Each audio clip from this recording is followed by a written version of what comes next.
First of all, I would like to welcome everyone that is here tonight, those that are online, and apologize for the late start tonight. But however, trustees was dealing with some very important and private and confidential matters before we could start this session. I also, just before I call the meeting to order, just want to highlight and recognize that it's February 28th, and we're almost at the end of February. And February is Black History Month. And just want to amplify the many engagement that has been happening within our school boards and our schools, and our students are out there, and schools are doing everything that they can so that our voice, student voice can be heard and students are recognized in their school and continue to learn about their history. And it's important that we always ensure that students are provided the opportunity to learn about each other and learn about their culture. So I just want to thank those. I had the opportunity to attend some myself and spoke at many events over the last few weeks. And the only thing I can say, wow, it looked like this year has been one of those years that, some amazing stuff has taken place. And I cannot but say, especially the ones that I attended school, I cannot tell you how much I appreciate the work that our staff are doing out there to ensure that we celebrate each and every one. So thank you. As we continue to celebrate, we got another day, and just keep kudos to everyone. Thank you. So at this time, I call this meeting to order. It's February 28th, as I said, and I'm going to ask trustees to please join me in as we do our land acknowledgement and our national anthem. And I'm going to ask our tech to play that for us tonight. The land upon which we work, live, and sustain ourselves is the ancestral and treaty lands of the Michizagig and Anishinaabe, also known today as the Mississaugas of the Credit, the rightful caretakers and title holders of this land. We also recognize the rich pre-contact history and relationships which include the Anishinaabe and the Ongwe Hongwe. Since European contact, this land continues to be home to Indigenous and non-Indigenous peoples. As responsible community members, we value the diversity, dignity, and worth of all people. Colonialism displaced and dispossessed Indigenous peoples of their ancestral land and continues to deny their basic human rights, dignities, and freedoms. We are committed to learning true history to reconcile, make reparations, and fulfill our treaty obligations to the original peoples and our collective responsibilities to the lands, water, animals, and each other for future generations.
So you have the agenda before you this afternoon.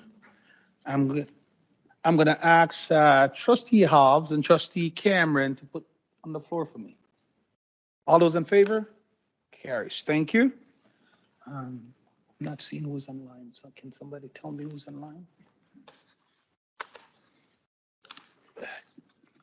Trustee House, can you check in who's online for me, okay? All right, okay, and a declaration of conflict of interest? I'm seeing none. Thank you. And I'm going to go right down to item 6, which is celebrating our board activities. And there's a number of them. We got them all on the screen. And we're going to ask Tech to move it very slowly. Some very important dates that are coming up. Just ask trustees, if you're out and about in schools around any of these times, just basically, especially lunchroom supervisor, all of these are important, but some are in our school. Just recognize those folks that are doing some amazing work out there. Thank you. Okay, so Trustee Benjamin and Trustee Davies, put them on the floor. All those in favor? Carries. Thank you.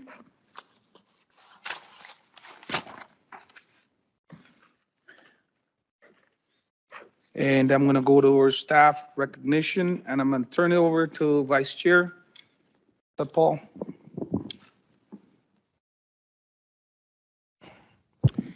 Thank you, Chair Green. And through you, we would like to thank all the retirees for their service and dedication to Peel District School Board. It is through the collective hard work and efforts of our staff that makes a positive difference in the lives of our students, their families, and the community. Your commitment to help each student achieve to the best of their ability is appreciated. Names and the titles of the retiring staff members are displayed on the screen here.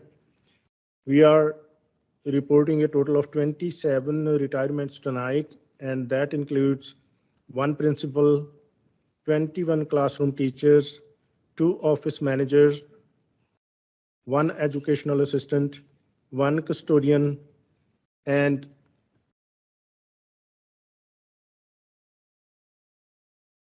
just a moment, I'm missing something.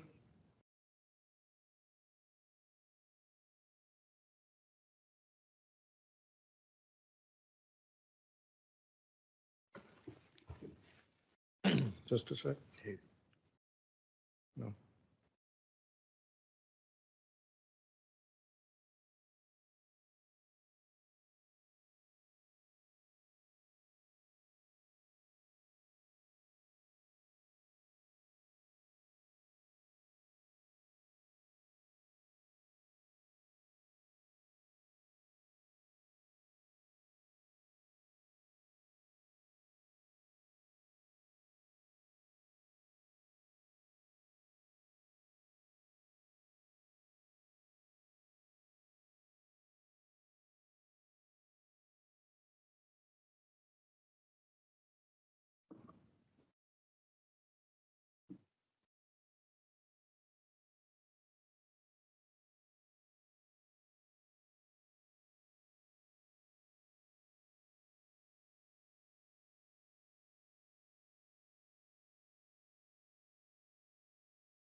Two office managers.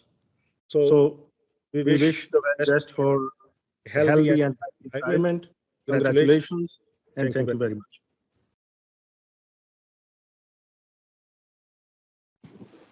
Thank you, Vice Chair Chahal. And I want to just extend to you a big thank you for the work that you're doing alongside me and, showing up to some of those things that I couldn't show up. So I really appreciate that. So thank you very much for your support. Thank you. Thank you. Okay. All right. Could I have Trustee K. McDonald and Trustee B. McDonald put those on the floor, please? Okay. All those in favor? Carries. Thank you.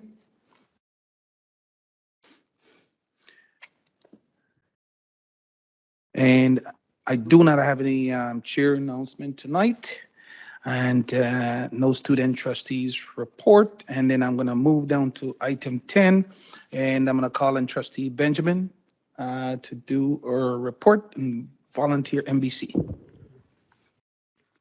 Thank you, and through you, Chair. Today is Day of Pink, and as you see, I have worn my pink coat because I was reminded of it by a principal when I visited today. She said, oh, today's day of pink, please wear pink and come.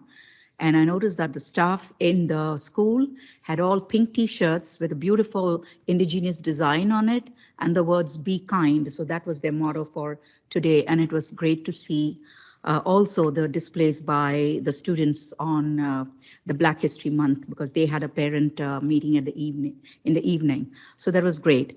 I'm going to make this report on VMBC because on Saturday, 24th February, I attended the intergenerational symposium called Uniting for Collective Care, organized by the VMBC at the Century Gardens Recreation Center at Brampton.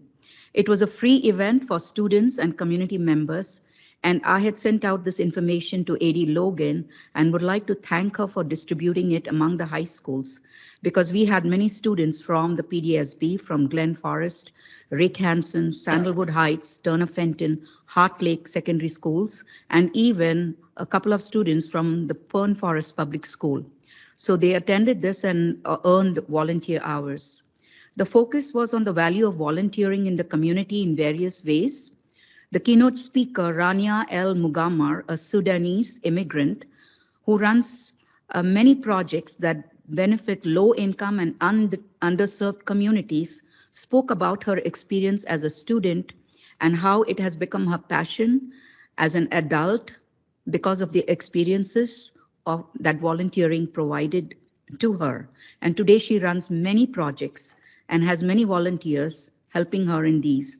Another speaker was Fatin Ishraq, an immigrant from Bangladesh and one of our ex-students of Glen Forest.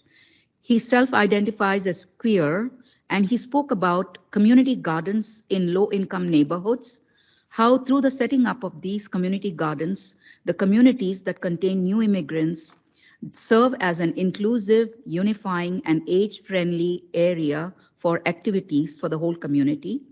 And it also helps to serve the need for providing fresh food.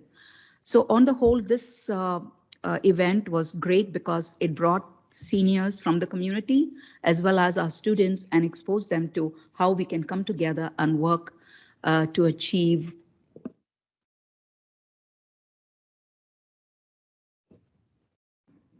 Thank you.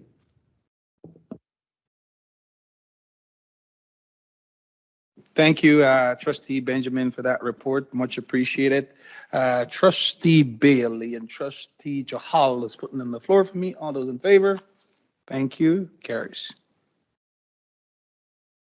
Okay, we're moving down to the consent agenda items, and we're going to move to the minutes of our previous board meeting, which was January 31st. They're here. Trustee Promoli and Trustee Davies. Question, concerns? Seeing none, all those in favor? Carries. Thank you. Okay, and move down to our minutes and motion for consideration from various different committees. Minutes from a parent involvement committee meeting and December the 7th. Who's on that?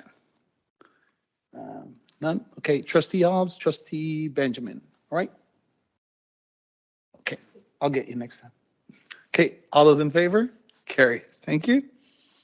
Okay, all right, so we're moving down to the minutes from our Special Ed Advisory Committee and from December the 12th, Trustee Promoli, Trustee B. McDonald.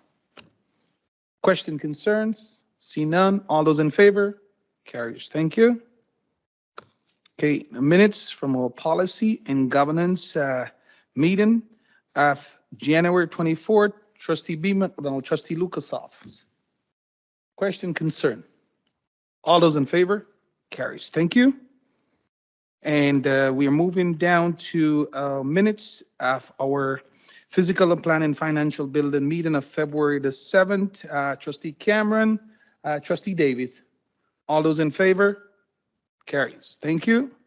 Out of that meeting, also, there's a motion, and I will read the motion arising from this meeting, that the delegation of Allison Canning Retech Collect Student E-Waste Program be referred to the Director of Education for follow-up and consultation with staff. I'm going to go to Trustee Cameron and Trustee Jahal for this motion. Any question, any concern? See none. All those in favor? Carries. Thank you.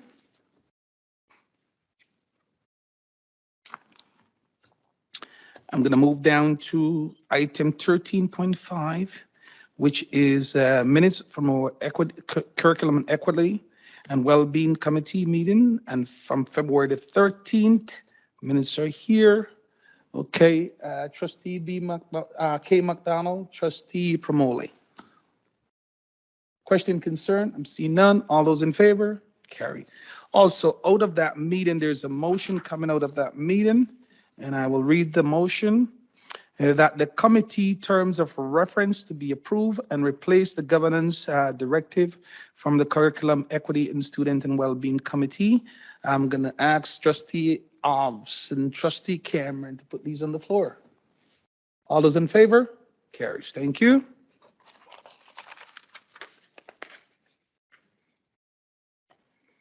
Okay, and I'm going to move down to staff reports, and I'm going to turn it over to Director Saru to introduce Associate Director De Silva.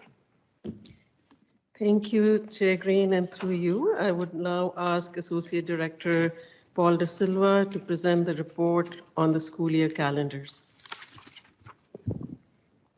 Thank you, Director Swaroop, and through you, Chair Green. As previously communicated, a significant modification has been implemented concerning an upcoming professional activity day. Originally scheduled for Friday, May 17th, 2024, we would now like to recommend that it be rescheduled to Monday, April 8th, 2024. This adjustment, not only in Peel, but also in numerous other boards across the province, including our coterminous board, is in response to the occurrence of a total solar eclipse on Monday, April 8th. This celestial event is anticipated to coincide with student dismissal times. As highlighted on the Government of Canada's website, there are inherent risks associated with directly viewing a total solar eclipse, particularly by looking directly at the sun. The decision to reschedule the PA day was made with the primary objective of minimizing potential risks to our students during dismissal. Importantly, it is worth noting that this alteration between the dates of professional activity days has been carefully managed to ensure minimal disruption to the learning schedule and will have no impact on transportation costs. I provide you this portion of the report for recommendation. Just go ahead with the next one. I'm going to take both of them together. Thank you, Chair. So furthermore, I'd like to present to you the proposed calendars for all elementary, secondary, balanced calendar schools, Roberta Bondar, Ray Lawson, Tony Pontas, and Pass Central for the academic year of 2024-25. The calendars have been developed in consultation with neighboring school boards, Peel Board employee groups, associations, union groups, trustees, and department leads that represent a variety of stakeholders across several meetings. Every effort was made to ensure there was alignment with our coterminous board, recognizing in doing so we would result in cost savings to both boards in a way of transportation. For elementary schools, the proposed calendars align for 6 out of the 7 professional learning days. Secondary proposed calendars align for 7 of 7 professional development days. Examination and assessment days do not align by just 1 day in January and 1 day in June for secondary. In all elementary school year calendars, you will notice 7 professional learning days in the school year with a total of 187 instructional days.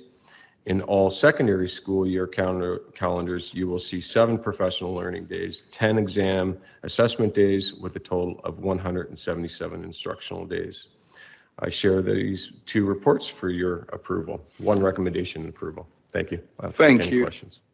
Thank you for that, Associate Director De Silva. And I will ask Trustee Clark and Trustee Cole to put them on the floor for me. Okay.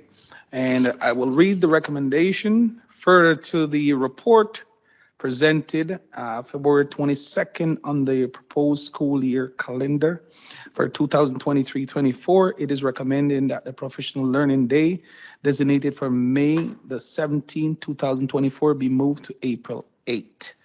And second one is that the proposed school year calendar for all elementary elementary and secondary school balanced calendar school, Roberta Bondar Public School, Ray Lawson Public School, Tony Pontes Public School, and Path, Ray McMurtry School. Roy McMurtry School for the year 2024-25 academic year be approved. And I'm going to ask Trustee Obbs and Trustee Jahal to put them on the floor. Question, concern? All those in favor? You have a question? Oh, sorry. Okay, go ahead. Thank you, Chair. Just a quick comment. I just wanted to say a thank you to our team in operations for your care in ensuring the safety and well-being of our students and our staff. And I recognize it can't be an easy decision to make a change in our calendar at this late stage in the game. And I really appreciate that this was done so carefully and so well to make sure that everyone's needs and well-being was taken into consideration. So, and with no loss to learning at all. So thank you so much. Thank you. You have a question, Trustee Bailey? Through you, Chair. I do have a question. This doesn't concern me. This doesn't affect me personally, but I know as a parent with young children, it is very challenging when it comes to rearranging care for families at such a late date. Have you guys taken into consideration and worked with parents about this, consulted them in any way, shape or form? Because this does affect people with young children because elementary school is impacted. Associate Director De Silva, you want to answer that? Sure. Through you, Chair. Trustee Bailey, are you referring to next year's calendar or the amendment to this year's calendar? Amendment to this year's calendar, sorry. Yeah. So we have been in consultation with our groups for childcare services. So I think things will be running as normal, but recognize and understand that any change is quite difficult and challenging for all families. And really the intent to just change the professional learning day particularly for that day was so that we wouldn't limit the amount of learning time that was required for our students. As I recognize some boards were altering the school day and changing the length of day, we were trying to avoid that, but recognize any change for sure is going to impact students and families with respect to making alterations to their day, and we'll do what we can with our before and after school providers to ensure that those services are up and running. Thank you. Any other questions? Trustee Cameron. Thank you. I just want to say thank you for the timing of this. There are so many families in our communities who want to book something, family stuff, in holidays, and have often asked, what will those dates be that will be free for March break or for winter break? This is February, but this is for 24-25. Thank you, Associate Director De Silva, for that timing. That's really well done. Thanks. Any other questions? I'm seeing none. All those in favor? Carries. Thank you. Appreciate that. And thank you, Associate Director De Silva, for the report. Appreciate it. Okay, we're going to move down to 14.2, which is the appointment of our student trustee for our upcoming year. And we got 3 trustees, student trustee that was elected. And I'm just going to call their name, but Nicole Reynolds is on the line, and she's going to talk to us about our Indigenous trustee. Okay, so we got from the north, Padwit Topper, and from the that student is from Mississauga Secondary, and then we have Justin Cole, who is from the Woodland, and we have we're just gonna turn this over, and he's over there and he's waving at us. And welcome, and it's a pleasure to have you. And I know our other student trustees, they're online because they did reach out, and I told them that was okay to be online, so they're online. So, but before I do the big welcome to you all, let me turn it over to Nicole, because this is exciting for our board, talk about our Indigenous student trustee. Nicole, are you ready? I'm ready. Thank you. And through you, Chair Green. Kawinganewalomwa, Ninda Shinzi Ishkodekwe, Ninonji Yai Shawaka, Nawalotuan Wundak Takwa. And I'm thrilled to be invited here to speak to the appointment of PDSB's first Indigenous student trustee. And this comes as per Trustee Cameron's motion in January 2023. Since then, a process was initiated to ensure that a new student trustee seat would be made available for a PDSB student who identifies as First Nation, Métis, or Inuit. This ensured that the election of the Indigenous student was done by First Nation, Métis, and Inuit students across the Peel District School Board. So, eligible Indigenous student trustee candidates were identified through consensus by the Indigenous Education Council and elected by the Indigenous Student Leadership Circle members. And this was done in consultation with the Indigenous Education Council. So the Indigenous student trustee-elect is Gaule Dutste, who also goes by Austin Christian. He is from Arendale Secondary School and a member of Oneida of the Thames First Nation. Austin is a strong and humble leader who supported many initiatives at the Monjading Wingish King Center for Indigenous Excellence and Land-Based Learning. As a firekeeper in training and our future Eagle staff carrier, he recognizes the importance of reclaiming culture, language, and identity through the education system, and he advocates for the Indigenous education team to ensure First Nation, Métis, and Inuit students are given access to an education that grounds Indigenous ways of knowing, doing, and being. As the Indigenous student trustee, Austin will support the priorities and needs of First Nation, Métis, and Inuit students in the PDSB and aims to ensure their sovereignty and rights are being upheld. So I'd like to say congratulations, Austin, on behalf of the Indigenous education team. We are so proud that you will be serving as the voice of First Nation, Métis, and Inuit students as the Indigenous student trustee of the Peel District School Board. Awesome.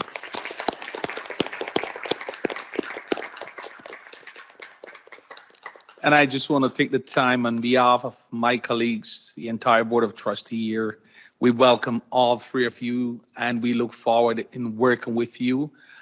We will meet, sometime very soon to also appoint mentors for you who will work with you as you take up your new role. And we look forward that you're going to do great things for your peers who have elected you. And for me, I love the diversity that I see in terms of the student trustees that are coming to the table. And just a little background, it tell me that you all three of you are very smart and intelligent, so we better watch out. So on behalf of the board, once again, welcome, and we look forward to working with you. Thank you. Okay, I'm gonna ask Trustee Brad McDonald and Trustee Cameron to put this on the floor. All those in favor? Carries. Thank you. All right, I'm gonna move down to 14.3 at this time, and I'm gonna turn it over to Director Cyril to introduce our next speaker. Thank you, and through you, Chair, I will now ask Associate Director Paul De Silva to present the report on mental health strategy and the Year 1 action plan. Again, thank you, Director Swaroop, and through you, Chair Green. As we can all attest and respect, student and staff mental health is very important at this time and will continue to be a focus of our attention moving forward. I would like to share with you the commendable efforts undertaken by multiple departments in bolstering student mental health and overall well-being within our community. The collaborative efforts of our educational and clinical professionals at the Peel District School Board have been instrumental in supporting students and families across Peel. Furthermore, the tireless dedication of this Special Educational and Social Emotional Learning Department, in conjunction with our valued community partners, has been pivotal in navigating the increasingly complex landscape of children and youth and mental health. Our initiatives are not merely in response to a growing need, but also aligned with the directives outlined in PPM 169. Today, we are privileged to have Superintendent Claudine Siccato and Senior Manager of Social Emotional Learning, Janet Jakowski, present the comprehensive report and offer recommendations to further enhance our endeavors in this critical domain. Thank you, Associate Director Silva, and through you, Chair Green. The work of the Special Education and Social Emotional Learning Department, in collaboration with other central departments, dedicated school staff, and community, is critical to supporting the well-being of students. Our 3-year strategy and 1-year action plan explicitly addresses the importance of recognizing systems of oppression, such as racism and ableism, as a significant contributor to decreased mental health and feelings of well-being. Janet will highlight the excellent work of the PDSB staff and describe gaps in service that have created the need for our recommendation tonight. Thank you, Associate Director De Silva and Superintendent Siccato. Through you, Chair Green, I'll be giving a brief report on the mental health and well-being work at the Peel District School Board and make a recommendation to create an advocacy plan to the Ministries of Education and Health to address the significant gaps in mental health funding and supports for the students and families of Peels. Today, I will be talking about an update on the work towards meeting the goals of the 3-year strategy and Year 1 action plan, enhancements to student and staff mental health resources, implementation of the grade 7 and 8 mental health literacy mandatory modules, and work on alternative curriculum to support the inclusion of all students in mental health literacy learning. PDSB's progress towards meeting the requirements of PPM 169, student mental health, a brief overview of the current supports that are available to students and families who would like support for their mental health and well-being, and details of our joint advocacy with school and community partners. In your agenda package, you will find the same graphic you see here for ease of reading. This graphic contains the 3-year strategy on the left and the Year 1 action plan on the right. Both the strategy and action plan were created in authentic collaboration with the core mental health leadership team, the Mental Health Steering Committee, and the 4 advisory groups: students, parents and caregivers, community partners, and staff. This structure allows for reciprocal feedback and mutual accountability. The first priority encompasses the concept of sense of belonging and aligns with several other PDSB strategies, such as the Black Student Success Strategy, the Affirming Muslim Identities and Dismantling Islamophobia Strategy, and the Two-Spirit and LGBTQIA+ strategy. Work in this area has encompassed coordinated efforts of a variety of central departments and has been centered through the school improvement and equity planning process in each Peel school. Further connections have been made through the concepts of sense of belonging and safety to the PDSB's work on consent education, reducing substance use and misuse, and anti-human sex trafficking. It is critical that we link the work we are all doing in the areas of equity, inclusion, safety, curriculum, and leadership explicitly to the mental health and well-being of students. The second priority addresses the clear message from PDSB students. They want to learn about mental health, mental wellness, and help finding strategies every day within their school environments by the adults they trust the most. We have supported this priority through enhancements to the Student Be Well resource website and have created an enhanced educator resource website that brings together a variety of materials to support the integration of mental health literacy into everyday school and classroom practices. Registered mental health professionals have partnered with curriculum leads to ensure materials made available to educators are ready and appropriate to use, culturally appropriate, and identity affirming. Enhanced training has also been made available to PDSB staff to ensure they have the information they need to feel confident in integrating themes of mental health and mental well-being into everyday class and school experiences, but also understand how to notice and respond when students are experiencing stress and distress. Schools and families of schools have also received support to provide enhanced mental health literacy and wellness presentations to parents and caregivers in their community. Once again, in partnership with Equity, Safe and Caring Schools, and curriculum departments, we are supporting the implementation of Priority 3 through interwoven connections between all identity-specific action plans, consent education, reducing substance misuse, and anti-human sex trafficking action plans. We recognize the critical importance of dismantling systems of oppression and addressing racism, ableism, homotransphobia, and other forms of discrimination explicitly in order to truly do the work of mental health and well-being. When we ask educators to integrate mental health and well-being into everyday classroom and school experiences, it is critical that we provide the supports they need to feel confident and competent to do so. To this end, we have provided enhancements to the Student Be Well site, which provides students direct access to accurate information on mental health knowledge, supports and services, and notice of upcoming events, counseling groups, and learning sessions. We have also created resource websites for educators and school leaders that provide compilations of culturally relevant, appropriate, and identity-affirming mental health and social-emotional learning experiences for students, in addition to opportunities for live and asynchronous capacity-building sessions for educators. These include mental health literacy courses, trauma-informed and trauma-responsive classrooms training, social-emotional learning training, safe talk, and applied suicide intervention skills training. This year, School Mental Health Ontario and the Ministry of Education produced mandatory mental health learning modules for grades 7 and 8 students, with other grades to follow in the future. To support the implementation of these mandatory modules, the implementation team has delivered webinars, provided support materials, and created a website to support educators in delivering these modules. However, the materials provided by School Mental Health Ontario and the Ministry do not address the learning needs of students accessing fully alternative curriculum. These might include students with autism or intellectual or developmental disabilities. As we understand the importance of mental health literacy learning for all, we have expanded our existing partnership with Surrey Place to co-develop appropriate materials for these students.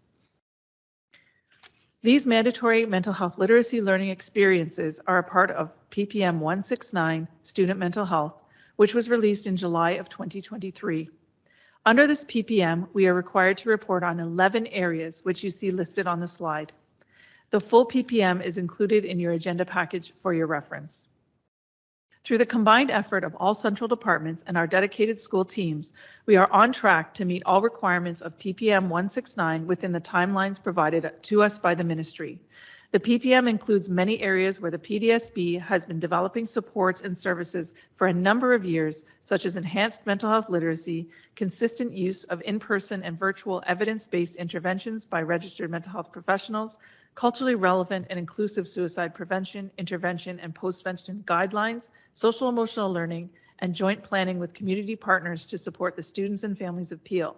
Because of this, we are well ahead of expected timelines and deliverables in these areas. Mental health and well-being work in the PDSB is focused primarily on creating protective factors. This involves work from all departments and all schools to create identity-affirming, representative, and welcoming classrooms and schools. The central mental health support personnel, including school-based social workers and psychologists, the mental health resource team, and social emotional learning resource personnel, provide professional learning and resources to school staff to support mental health and wellness promotion in schools. All students have access to the Be Well student resource website, which includes up-to-date counseling group offerings, links to helpful resources, and lists of community resources, including identity-specific resources. Guidance, resources, and training are available at no cost to schools from School Mental Health Ontario. When students are experiencing mental health distress, there are several in-school supports available, including administrators, guidance teachers, education assistants, and child and youth care practitioners who can provide non-clinical supports. Clinical staff who are registered mental health professionals, such as social workers and psychologists, can provide counseling services to students individually and in groups. Although there are a wide variety of qualifications and educational pathways for clinicians such as Bachelor or Master of Social Work, Master of Counseling Psychology, Registered Psychologist, Registered Psychotherapist, or others, staff providing mental health supports must become a registered mental health worker. Each social worker or psychologist is assigned several schools depending on size and needs, usually between 5 to 7, and support student review meetings, provide consultation, counseling, and assessments. Students 12 years and up can self-refer to counseling services through the Be Well support line. Identity-specific supports are also available to students and families upon request. Students who require further clinical interventions may benefit from our partnership with Sick Kids Hospital, which provides telepsychiatry services, and the mental health and addictions nurses who assist students who are experiencing mental illness or substance misuse and their families to navigate services and to experience success in school. Our registered mental health professionals are trained to recognize the signs that more intensive services are required and assist students and caregivers to access the appropriate community supports, assist with completing referrals and navigating wait lists, and act as a liaison between the school system and community, clinical, and medical professionals. When students are demitted from clinical services, PDSB mental health professionals assist in transitions back to school and in implementing recommended strategies into educational settings within the limits we have as an educational institution. The Peel District School Board sits in humble partnership with several community-based service providers such as Everymind, Indus, Roots Community Services, Malta Neighborhood Services, Punjabi Community Health Services, United Way Newcomer Strategy Group, Trillium Health Partners, Sheridan College, Algoma University, Peel Public Health, and several others. We meet regularly with these partners and have engaged in cross-sectoral work in the areas of training, advocacy, stigma reduction, and education. The PDSB is the lead organization in 2 cross-sectoral projects focused on creating a series of mental health education and stigma reduction videos in multiple language to support newcomer and international students and creating wellness spaces in schools. With the generous support of our communications department and with our development team, we are midway through the creation of these videos, which will be posted to our internal and external websites as well as used throughout the region. Our anticipated completion date of the first 5 videos is October 2024, although with the proficiency of our PDSB Media Services specialists, we may see an earlier completion date. As we continue to meet with community partners, it is evident that we are all struggling with lack of funding to provide timely and appropriate mental health supports for children and youth in Peel. In November, we participated in a community roundtable with Associate Minister of Mental Health and Addictions Tobolo. At this meeting, each community partner spoke about the impact funding cuts and shortfalls have had on their ability to meet the significant and rising needs for mental health supports in Peel. Not only can immediate needs not be adequately met, wait lists for community core services are over 500 days long and over 700 days for intensive services. I was able to speak to the pressure being felt by our school system when community services are not able to meet mental health needs. Students with greater and more complex needs are showing up in our schools daily. With our funding for registered mental health professionals declining yearly, ongoing staffing issues, and funding for community therapies for students with autism and developmental and other disabilities reduced and wait times increased, the educational and clinical staff of the Peel District School Board are struggling to keep up. Minister Tobolo recorded our concerns, but we will be following up by sending 2 jointly created cross-sectoral advocacy papers to the minister, one addressing the concerns of all community and school board partners, and one focused largely on the specific concerns of school boards in the region. Although this was a good opportunity to raise our concerns directly to the minister, we feel that further advocacy is needed. Given the insights shared in today's presentation, we propose a continued collaborative approach involving Peel Board staff, community members, and the Board of Trustees to advocate for the mental health needs of our students. Our aim is to engage with the Ministry of Education and Health, urging for increased and equitable funding to address these critical issues. At this time, I'm happy to take questions.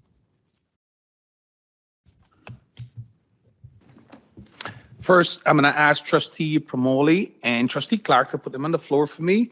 And then I'm going to go for question. I see Trustee B. McDonald has his hand up first. I'm gonna jot down, but you can start. Okay. And I know Trustee Promoli has a question. No, and I know Trustee Cameron has question and Trustee Alves, okay? Yeah, So, through you, Chair, and thank you very much for this report. You know, it has a personal touch to me. Obviously, I've shared the story to many of you that I had a family member dealing with mental challenges through these school age years, and you know, it's certainly heightened the fact that we are not able as a society to really support all our children in the best way we need, and this plan is a great way to try to close those gaps, and I really can't thank you enough on that. I've seen in your plan some 7-8 comments. You know, one of the things, you know, maybe I missed it, anxiety and stress are also a huge mental challenge. I know when I've gone around talking to principals,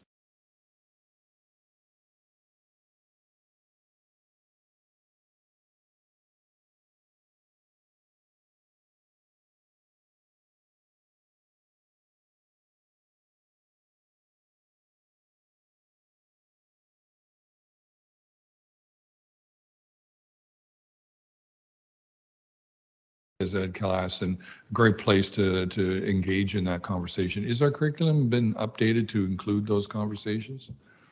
Through you, Chair. To a certain extent, the curriculum has been updated. So the health curriculum has been updated a few times due to some controversy in the past that I'm sure we're all aware of. The elementary math and language curricula have also included now strands explicitly addressing social emotional learning, things like math anxiety, and in the language curriculum as well. The curriculum does include some aspects of mental health literacy and learning, but we've gone a bit of a step further and provided K through 12 resources, because we think that waiting until grade 8, grade 9, even grade 7 is too late. So we have provided a compilation of resources for our classroom staff, beginning in kindergarten and going all the way to grade 12, and with our students who stay with us to 21.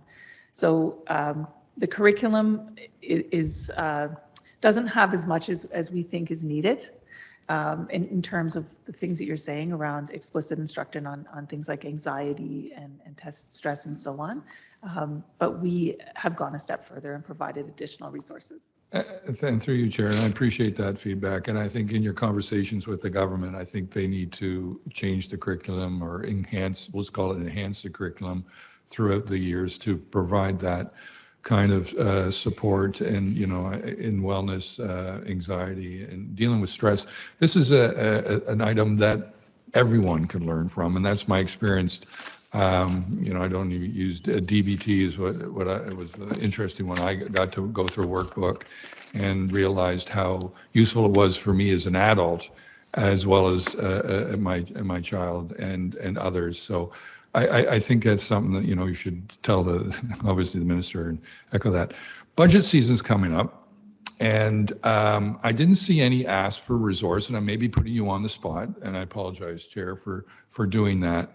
But what kind of resources do you see extra or more from the board to provide to really help your 3-year plan to make it work better for our students?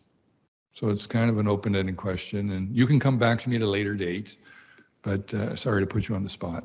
No, through you, Chair, thank you for the question. We have quite a comprehensive team that develops these resources, and if we could really consult with them and community so that when we bring back an answer to you, we make sure it's one that's indicative of what's really needed in the system. But we thank you for your consideration. Okay, thank you very much. Appreciate it, Chair. Okay. Trustee Cameron. Thank you. Through you, Chair. Janet, that was an amazing report. Your team, I should say, your whole team obviously has put this together. Claudine as well, and Paul. This is what we need to hear. This we need to hear it often. I would say, not unlike special education, we should be going together, Chair, to the government to reignite, if you like, fix the formula 2.0, because we need more money. So we could hear from our colleagues what they need to provide the best services for our children. But then we, as a board of trustees, need to figure out how to reach out to the government to say, this is a real need in our community. Oh, you have something, Chair? Excellent. Let me finish this. And maybe I'm intuitive. I don't know. I didn't know what you had. Or maybe we just think alike, friend. One of the things that bothered me about your statistics is one social worker for every 7 or 8 schools, depending on their size and needs. This can't possibly be enough given the issues today around anxiety and depression and fears and bullying and anti-bullying needs and special needs. We need to help more. And I think it's incumbent on us, Chair, as a board, to put our best foot forward with a voice together collectively to the ministry to say, we take this seriously here and we need your help. And I just want to say thank you. That's an amazing, I don't know, you're super well spoken, Janet. I knew that having heard you before, but that was the right voice with the right messages. Thank you. Trustee Alves. Thank you, Chairman. Through you, I'll echo the sentiment of my colleagues. I won't repeat what they've said. I agree with everything that was brought forward and want to echo again their sentiment. And thank you for this report. I was trying to follow along, but one part that I wanted to ask for some clarification on. Did you say the ministry reduced funding for autism supports? Was that? Can you clarify that kind of preamble again? I apologize. Yes, through you, Chair. The province revamped the entire autism funding formula, and as a result of that, we're finding that families are unable to access the same amount of funding. They're on longer wait lists, and a lot of times children are aging out of systems while sitting on wait lists. Thank you for that clarification. I really wanted to underscore that. I really appreciate you providing that clarity, and I find that quite unfortunate. To echo my colleague, Trustee Cameron's point, I think it would be critically important for us to find a way for trustees to add their names to that communication, but I understand that Trustee Green may have something to say, so I'll cede my time. Thank you. Thank you, Chairman. Okay, thank you all. And again, on behalf of the entire board, this is, I went through this and it's so detailed and comprehensive. So thank you for this great work and very thoughtful. And this is so needed. So I'm seeing that Stan wants to go beg for money from the government. Well, no, go get what's belonged to us from the ministry. I got a recommendation. It's recommended that staff be directed to develop an advocacy plan in collaboration with our stakeholder to appeal to the Ministry of Education and Ministry of Health to increase funding to the Peel District School Board, as well as community clinic service to better serve students of our Peel community. Trustee Brad McDonald and Trustee Cameron is putting that on the floor, and all those in favor? Unanimously carries. Thank you very much. Okay, so get that plan together and we will start hollering. Okay, all right, we're gonna move down to 14.4, and again, I'm gonna turn it over to Director Sarul to introduce the next speaker. Thank you, and through you, Chair, I would now ask Associate Director Paul De Silva to present the report on graduation rates and non-graduates 2024. Again, thank you, Director Swaroop, and through you, Chair Green. Tonight, it is my privilege to share with you the remarkable insights contained within the 2024 Peel District School Board graduate rates and non-graduates report. First and foremost, I extend my heartfelt gratitude to Lynn Hollingshead and our dedicated research department for their meticulous efforts in crafting this comprehensive report. Their commitment to excellence is truly commendable. Not only is the report informative, but it is also presented in a visually engaging manner, making it easily accessible to all stakeholders. Additionally, I wish to express my deepest appreciation to our tireless educators who continually go above and beyond to support the diverse needs of our students. Your unwavering dedication is the cornerstone of our success. This report sheds light on the journey of the cohort of students who embarked on their high school experience in the academic year 2018-2019. While the primary focus remains on students striving towards obtaining an Ontario Secondary School Diploma, OSSD, I am pleased to share that for the first time we have included analysis on students who have achieved an Ontario Secondary School Certificate, OSSC, or a certification of accomplishment. I will now ask Lynn Hollingshead, Manager of Research and Accountability, to provide details on the graduation rates and non-graduates report of 2024. Thank you, Associate Director De Silva and Director Swaroop, and through you, Chair Green.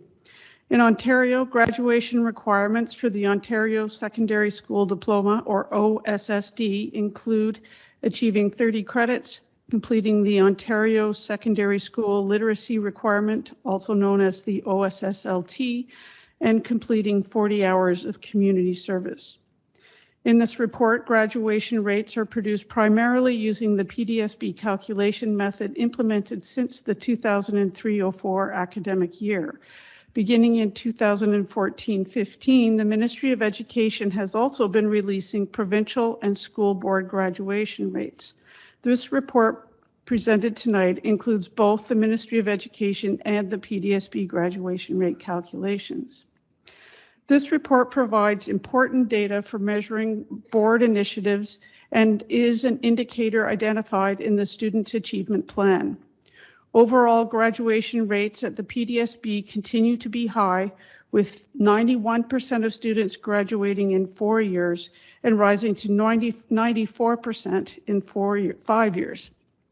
Students working towards an Ontario Secondary School Certificate are graduating at a rate of 82% in 4 years and 89% in 5 years. Students working towards a Certificate of Accomplishment generally continue to return to school beyond the 5 years, which is the scope of this report. This report also provides disaggregated outcomes by racial background using the categories mandated by the Ontario Anti-Racism Directorate data standards. It also provides outcomes by diverse gender identities, sexual orientation, English language learner status, special education status, and the Socioeconomic Vulnerability Index. The outcomes for English language learners, and particularly for students supported in the English Literacy Development Program, are disproportionately high, indicating that they are more likely to leave before graduating. I would like to highlight a positive outcome of an upward trend of graduation for students with an individual education plan who have not been identified through the Identification, Placement, and Review Committee process. For these students, the graduation rate has increased by 11% for the 4-year rate and 7% for the 5-year rate from the 2014-15 cohort to the 2018-19 cohort. In terms of next steps, PDSB is committed to allocate student success resources for secondary schools to support re-engagement initiatives to discover additional information about school leavers, particularly those with an unknown destination, in order to develop strategies to reduce this cohort group. To continue to explore the current allocation of English as a second language and English language development supports and determine where additional resources can be allocated. To expand the English language learner supports in alternative programs, and to continue with programs such as graduation coaches to support African, Black, and Afro-Caribbean students to further reduce the disproportionate outcomes. I submit this report to you with thanks. We are happy to take questions.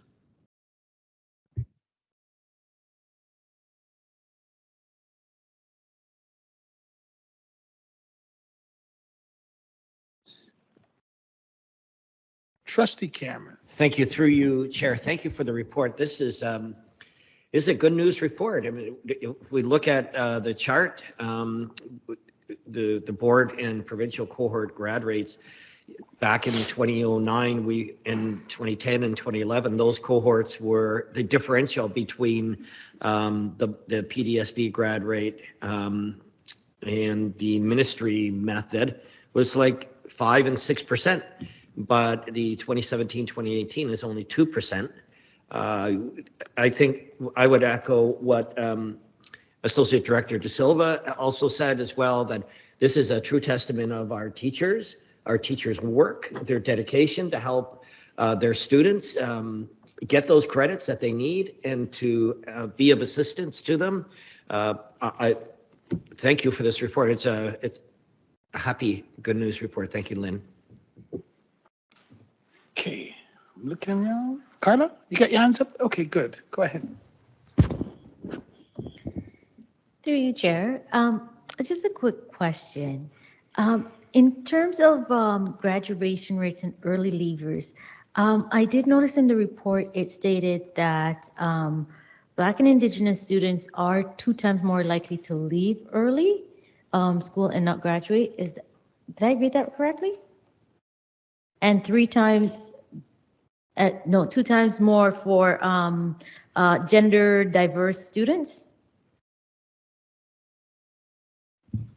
Through you, Chair.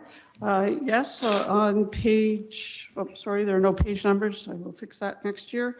The third last page, there's a large chart looking at disproportionality index, and I think you're reading that, or you maybe have read the intro. Yes, students who identify as gender diverse are about 3 times more likely to leave without graduating. And Indigenous students are about 2 times more likely. And African, Black, and Afro-Caribbean students are about 1.7 times more likely to leave in relation to their proportion in PDSB. Okay. What are we doing in terms of gender diverse students to support them in to having less non-leavers? No?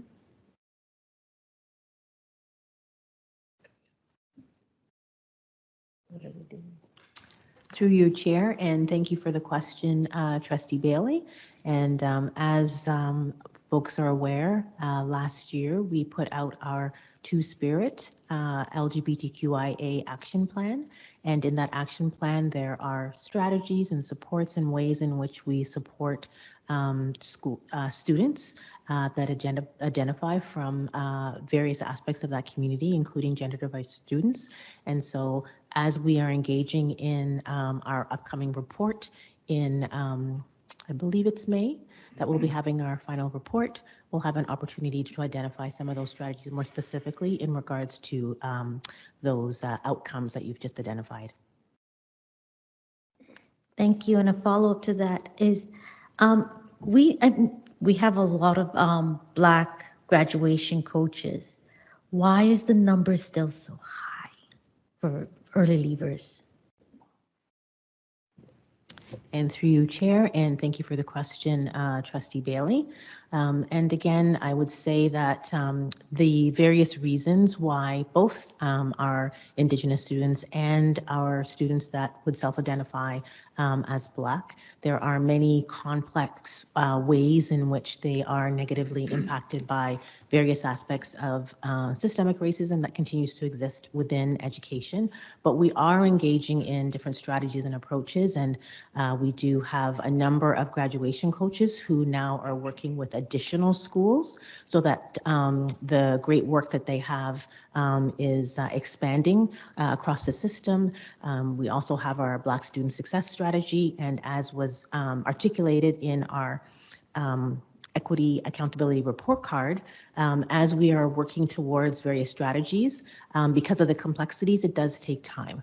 So we know that we have to focus, and we see these results as urgent. So don't mean to not take the outcomes significantly, but provides an opportunity for us to hone in on what the coaches are doing specifically with the schools. And we're also looking at how can we spread some of those successful strategies so that we're ensuring that they're not just in the schools specifically that the coaches are working on, but also working on additional schools as well.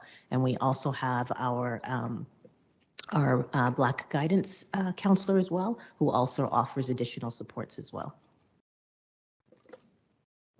Thank you. I don't see any other, oh, Trustee Ellis. Thank you, Chair. I just have one question through you, sir.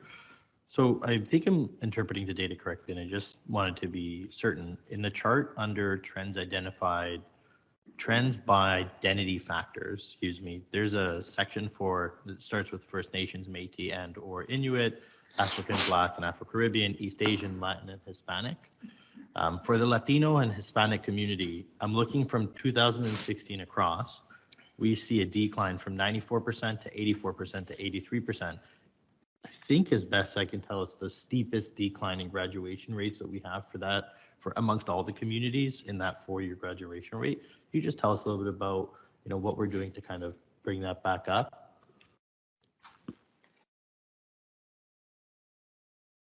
Through you, Chair, and thank you for the question, Trustee Alf. And with regards to specifically looking at that community, that is something that we're continuing to learn more about and expand upon. Given the current outcomes, we're definitely trying to explore some of the strategies and have more strategies specific to that particular community. We know that a number of the strategies that we engage in terms of culturally responsive pedagogy and a number of our anti-oppressive approaches really reach many of our marginalized students and student communities, but we know that we need to engage in some more specific strategies that might be characteristics to this group that will address some of these outcomes that we're identifying here. Wonderful, thank you. Will we see maybe an additional update in the other, I think is this semi-annual report, so perhaps in the next one that comes? Through you, Chair, and thank you for the question. Are you speaking to the Equity Accountability Report Card, or are you speaking to our Equity Action Plan? I'm just trying to understand the question. So yeah, I think I'm referring to the Equity Action Plan. I may have caught the end wrong in the response to Trustee Bailey in the report follow-up to her. Question about the graduation rates for the African, Black, and Afro-Caribbean community. Maybe we can look at that as well. And we can look at that as we do our report for our Equity Action Plan report that comes at the, again, in May. Okay, thank you, Trustee Ellis. Okay, I already put it on the floor. All those in favor? Carries, thank you. Okay, all right. And we're gonna go down to 14.5, Director Sru.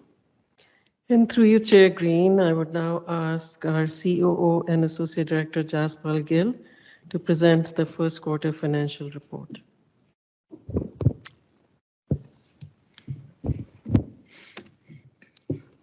Thank you, Directors Group, and through you, Chair Green. The report provides board's actual expenditures up to November 30th, 2023. The overall expenditure rate is in line with those of previous years at just under 22%, and this is slightly below the benchmark of 25%.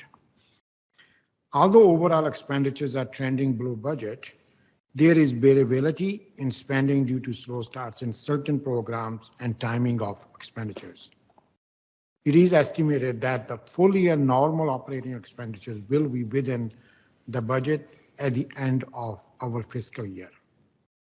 The report also includes expenditures and the ministry grant allocations outside of the GSN's grants for student needs, as well as funding for federal and other third-party programs. Controller Letitia Charles and I are happy to respond to any questions. I'm going to ask Trustee Cameron and Trustee Cole to put them on the floor for me. Okay, question, concerns? I'm seeing none. All those in favor? Receiving the report. Thank you. Carries. Okay, I got no communication. Got no trustee and notice of motion for consideration. No trustee motion. I'll move trustee Johal and trustee Promoli moving the in-camera report, closed session. Okay, all those in favor? Carries, thank you. And do we have any student staff success story tonight? Okay, I know we would. Okay, all right, let's go.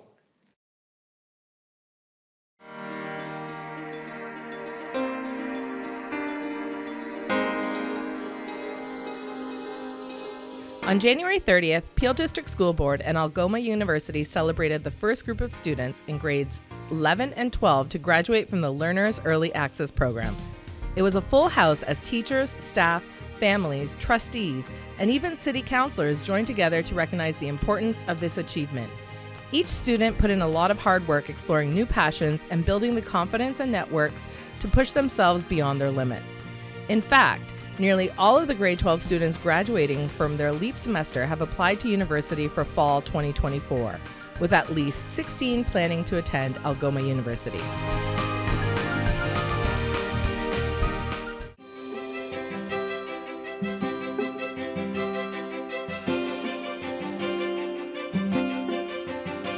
Welcome to the Grow with Google Data Analytics Kickoff event.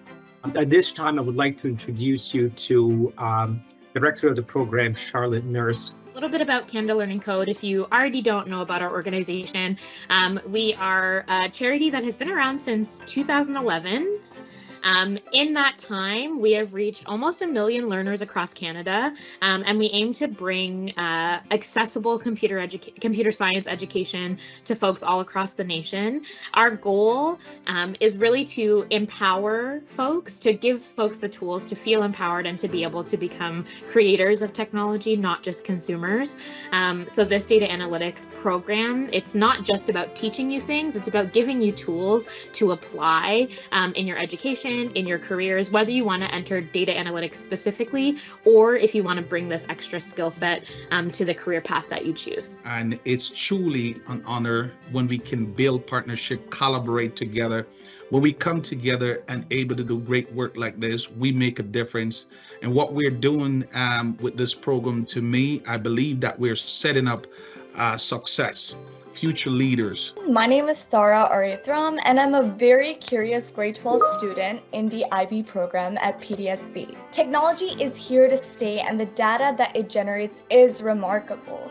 Google Data Analytics Certification Program will help us delve into the nuances of data to analyze, understand, and use as a problem-solving tool. Certification is not only fodder for my curiosity, but an avenue to equip myself with knowledge and acumen required to move forward into the university and workforce arena. My name is Aiden Adams. I am a grade 11 student, a graduate of the Learners Early Access Program at Algoma University, and currently attending David Suzuki Secondary School. I think this certification opportunity would give me a chance to grow and improve myself, as well as help others.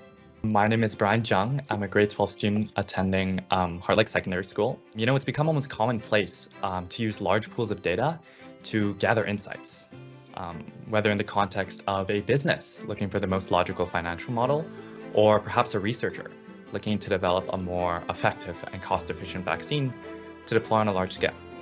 And that's been relevant recently, right? And even more recently, artificial intelligence and machine learning have been revolutionary applications of big data. So big data is big, and it's pretty clear that it's only getting bigger from here. And because of that, it's not only becoming an essential tool for problem solving in the modern day, but it's also a very sought after skill in the job market. And both of those things are very noteworthy to me as an individual. You know, someone graduating high school, going to university. I'm applying to my first internship soon and, you know, beginning to tackle my first substantial real world problems. And that's why being able to acquire these essential skills and also get tangible evidence of my capabilities in the form of a certificate, it means a lot to me.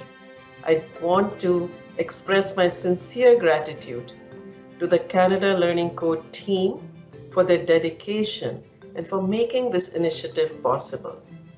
It is an honor to work jointly on shaping the future of education and empowering students with skills that respond to industry needs and places them with a competitive advantage for employability. Thank you for empowering so many of us with digital data and analytical skills in an equitable way. Thank you for believing in our potential and investing in our future. I'm really excited to get this opportunity to kickstart my career.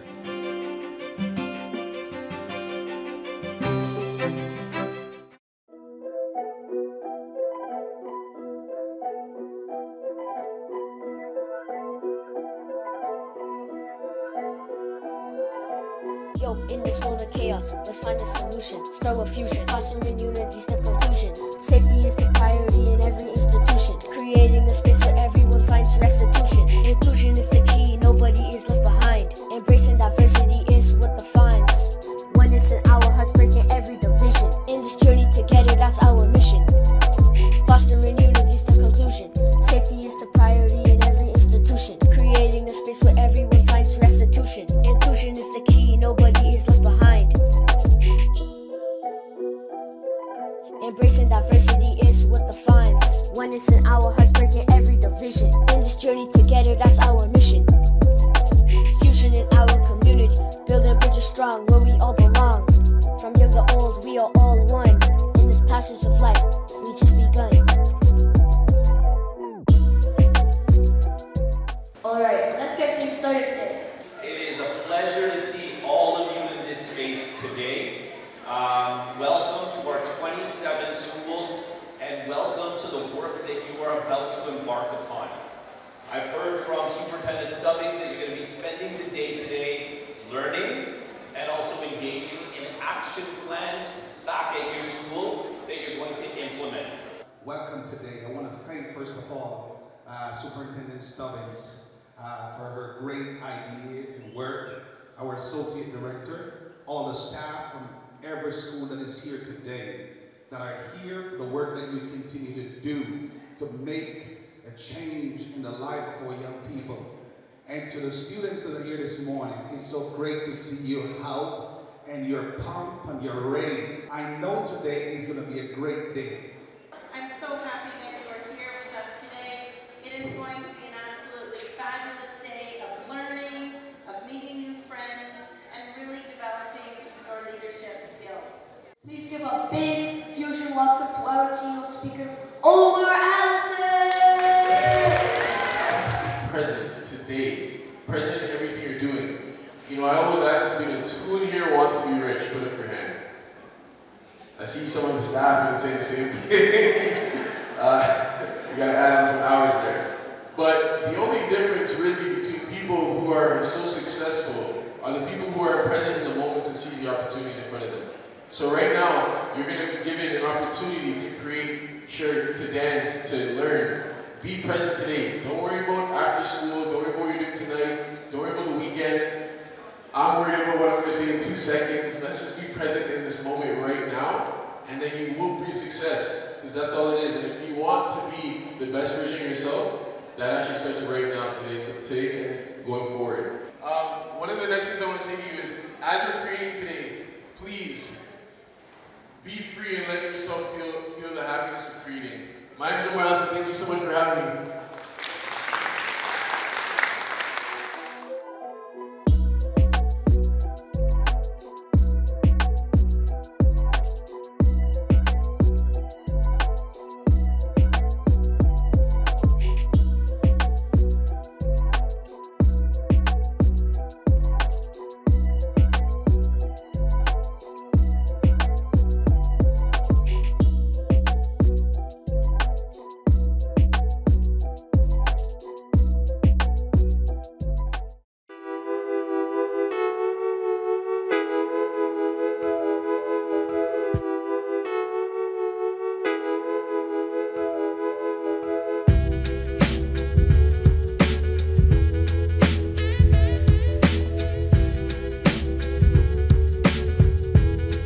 Cross-curricular initiative where we want to engage our student community in some pedagogy that can branch across a wide variety of core subjects, connecting with DJing as the medium. What we do is explore science, entrepreneurship, social justice, and math through turntables, DJing, disc jockeying. So Central Peel's BSA, Black Student Association, is heavily involved in this program, and we've been studying all the avenues through DJing, having students enjoying themselves, coming to class on time, excited, and even staying later than after school just to be impacted by the program and learn as much as they can. As soon as you get something as fun as DJing in the mix, that immediately kind of gives them that hook. I then work with them, their classroom teachers, and to try and find ways to weave in credit accumulation and to weave in assignments and whatever we can do to have them support their learning in whatever subjects that they're currently taking.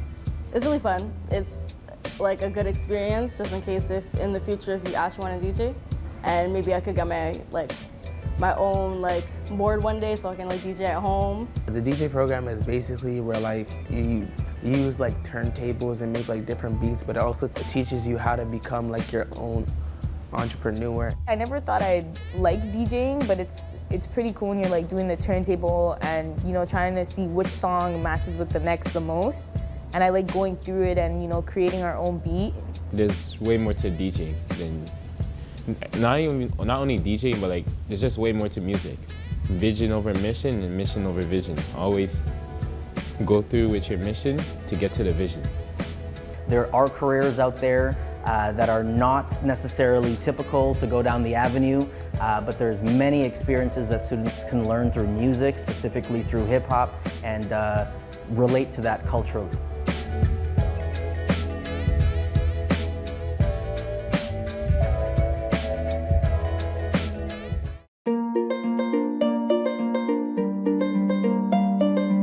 This year's celebration of Black History Month is focusing on the theme Afrofuturism. Examine the past, question the present, and imagine the future.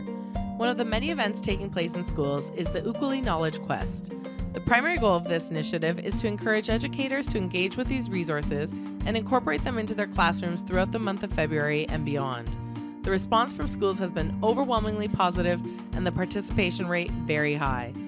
The Ukuli Knowledge Quest calendars highlight articles, stories, videos, websites, and symbols that affirm Black identities for each of the 29 days of February. By integrating multimodal resources into the curriculum, we foster a deeper understanding of the rich contributions made by African, Black, and Afro-Caribbean communities. We are proud to have the leadership of the 120 Black student associations and the participation and input of the 70 Black parent advisories to support, promote, and guide students in learning during Black History Month and beyond. We look forward to an exciting end to the Ukuli Knowledge Competition at the end of March.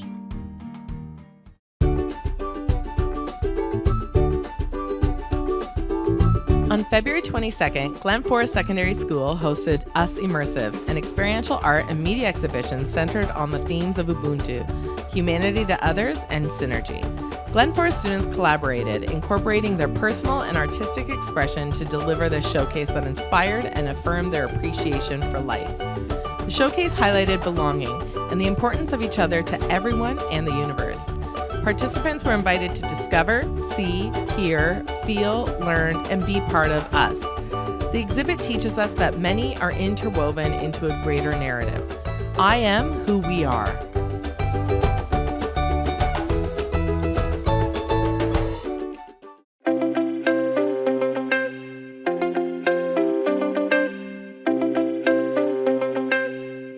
A music teacher at Sunnyview Middle School, Zita Ali has made it her mission to offer programming with culturally relevant music styles and genres. This vision of inclusivity in the music room and commitment to reflecting the diversity of her class is what earned her one of 5 Inspirational Educator nominations for the 2024 Music Counts Teacher of the Year Award. The award recognizes an exceptional music teacher with a $10,000 cash prize, a donation to their school through the Music Counts Band-Aid program, up to 3 Music Counts Legacy grants made in their name, and a Juno statuette. The winner will be announced during the 53rd Annual Juno Awards live broadcast from Halifax, Nova Scotia on March 24th.